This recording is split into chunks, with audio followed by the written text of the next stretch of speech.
There's a whole bunch of talent throughout the Western Conference, and people more competition seems to have elevated to the point where the Golden State Warriors are on the verge of being left behind. Joe Lacob is not going to stand for that. I can promise you that. There's no way that this is going to stand pat. The end of the Warriors as we know it, this isn't the end of the Warriors because they still got Steph Curry. But as we know it, as we see them presently constructed, it's a wrap. Trust me on this. Change is coming. Yeah, so it's interesting you brought up about how Klay has receded. There's no doubt about that. He wasn't a $43 million max player in terms of production this year, which is why he's going to take a pay cut, probably in Golden State, but maybe elsewhere. What they had done when they won their championship 2 years ago is they'd gotten this incredible rise from Andrew Wiggins. He's receded himself.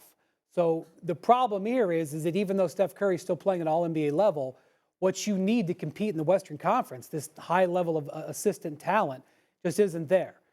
So if it's not going to improve, I don't think, with Wiggins and Klay. Maybe they can get more back to where they were, but I don't think you can bet on that. So the question really becomes, guys, what does the ownership do? Because one of the things that is an issue here, this is a $400 million team, $380 million when you include the taxes.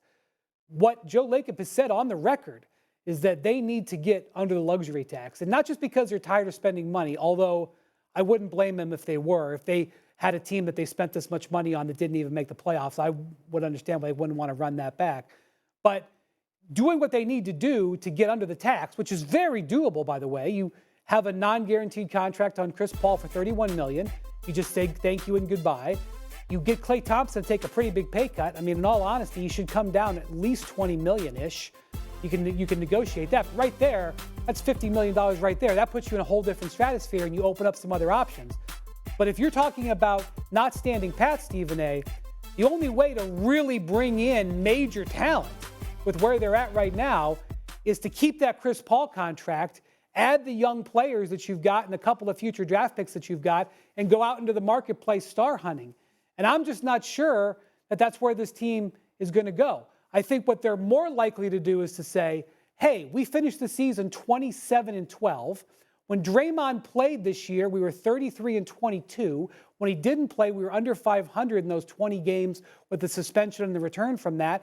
If we get Draymond to not get suspended for 20 games next year, and we, can improve around the edges, we can still be competitive. I think that's more likely as opposed to them going hunting in the market. But I have to acknowledge that is still possible if they're willing to spend. And this idea that Draymond Green, well, you know what? We're going to teach Draymond, and next year you can't miss. When is he going to listen? He's not on a cold night in Cleveland next year. Is he going to think about the idea? Well, last year I got suspended 20 games, so this make sure I don't yell at the referee so I can play. He's not going to get. That's his personality. He's just going to get himself in hot water occasionally. That's who he is. So the Warriors are just not going. I don't know what Steve thinks. He must think that Rick Barry and Nate Thurman are coming. The Warriors are not. That's it. It's over. Curry's old. Thompson's not as good as he was. Green's old. They got no draft capital. They're not going to be able to bring a free agent. You can tell me more about that than I know. Right, you're right. So as a result, the OKC's good. Minnesota's not going anywhere. Houston's going to get better. San Antonio eventually will win some games. I mean, you certainly got Denver. I mean, so there's a lot of good teams. So from that standpoint, it's finished for Golden State. They're not winning another NBA. Steph Curry, unless it gets traded, he is not winning another NBA championship in San Francisco. And I'll go one step further. He's not playing in a conference final. And he's great. We all know it. It's over. The question is this the end of the Warriors as we know it? You're sitting there saying what you want them to do. Well, listen, I'm not saying that you want them to do anything. At the end of the day, what I'm talking about is you're not going to stand pat, you're not going to stand still, because you got a superstar in Steph Curry who's still playing like a superstar. And so what you really, really want to do is you want to maximize the potential of your superstar. You want to make sure you exploit that to the max. What you don't want to do is sit around and have somebody as elite as he is, as great as he is, and you're just withering away because there's nothing that you can do to surround him with what's needed in order for him to still shine. That's what you don't want to do. Here's where you relent and you say, okay, what do you want them to do? To your point, Doggy, is if Curry faded.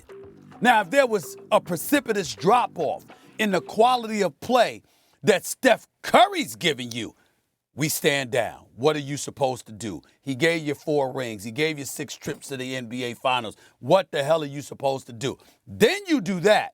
But when you have your superstar playing like a superstar, you don't stand pat. You got to figure out something. And that's what I'm talking about. They got some young pieces. You got maybe somebody will take Andrew Wiggins off your hand and you'll get somebody who isn't comatose 50% of the time, okay? Draymond Green, look, bro, don't get suspended anymore. We can't afford. You see these 20 games? Do you realize that had you played these 20 games, what kind of position we would have been in? We might have lost in the first round, but we damn sure probably wouldn't be in the play-in. So you understand what you cost us. You got to have those kind of conversations, but you got to try something. And I'm telling you, I'm not asking. I didn't talk to anybody, but I think it's fair to say that I as Wendy would tell you, I kind of know a few owners. One of them is Joe Lacob. And I can promise you, as sure as I can promise you that I'm going to leave from here and go down go to some spot in L.A. to get some breakfast after this show. I'm promising you, Joe Lacob is not going to stand pat and accept, well, you know what? What do you want us to do? We gave you 4 rings in 6 tries. No. This man once told me to my face, doggy, the Lakers have 18. Boston Celtics. That's what I want. That's what I want. Easy. 17. I understand that. I understand. Take it easy, take it easy, take it easy. You're right about that. That's a long way off. But when you have Steph Curry and you got 4, you're damn sure aiming for 5. That's all I'm trying to say. He's not going to stand pat. Change is coming. Change is coming. And you know what I'm saying, Wendy. Change is coming. He's not going to stand still. It's going to be expensive if he doesn't want to stand still. Wanna try to boast at what I look like. Think I'm gonna try to wear, pull up all brains. Jimmy with the heat, I'm on fire. It's 88 over here,